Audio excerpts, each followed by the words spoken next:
in an array, a contiguous memory location is allocated. Okay, so if this is your memory, let's say, this is your memory,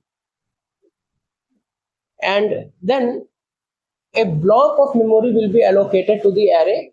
If your array size is n, then n words or n memory locations is allocated to your array. Contiguous memory locations, contiguous locations. Okay, so if your array size is n contiguous memory locations is allotted to your array. The array can be a one-dimensional array, it can be two-dimensional, three-dimensional, based on how you have declared it.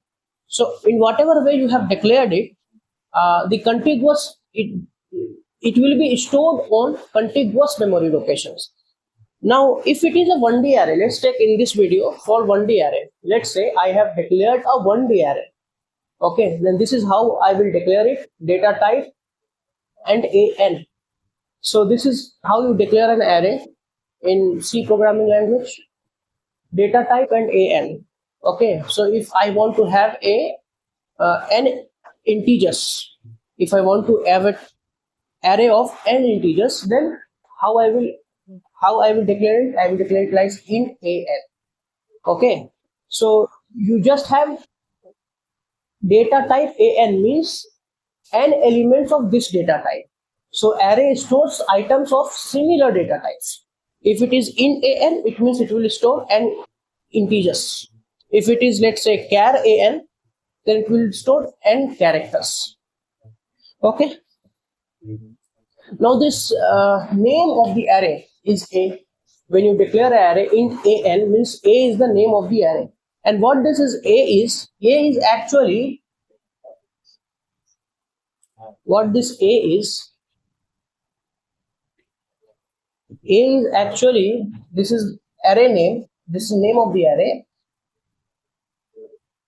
this is the name of the array, and it is a pointer to the first element.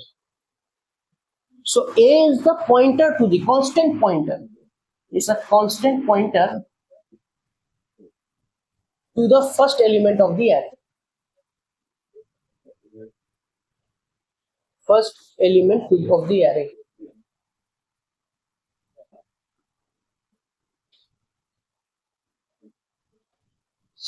Okay, so from A you get to the first location of the array, and it is of arrays of type int, means for every location you are storing an integer. So basically, if this is your array, I am writing array here in this manner. Let's say if this is my array A, so A is pointing to the first element. Okay, now you know the size of each element because you have already defined it in your declaration. So int means, let's say if integer takes 4 bytes, so you know this takes 4 bytes. And this location, so from A stores the address of the first location. So A is pointing to first element of the array. And from simply pointer arithmetic, what does A plus 1 give you? It will give you the second element of the array.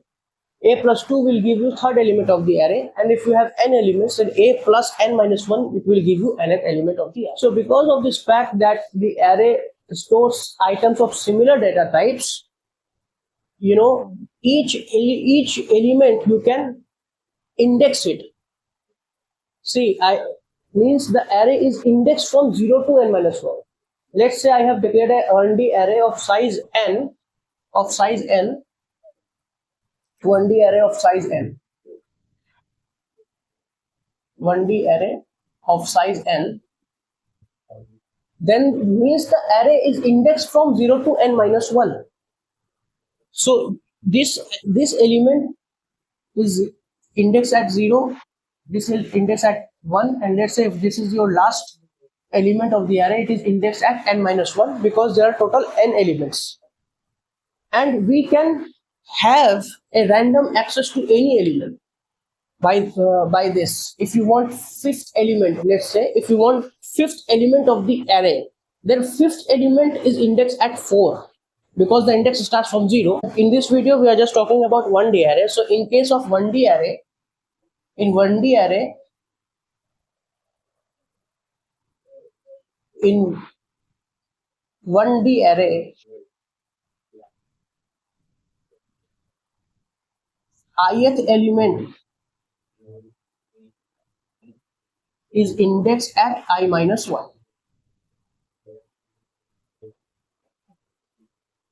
So if you want to get the ith element of this array, then what you have to do, let's say if to any integer int x, you want to store the ith element of this array, then you just have to do a I minus 1.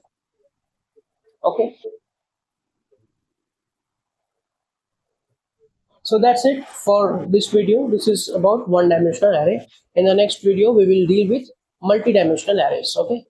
2D array, 3D array, and so on.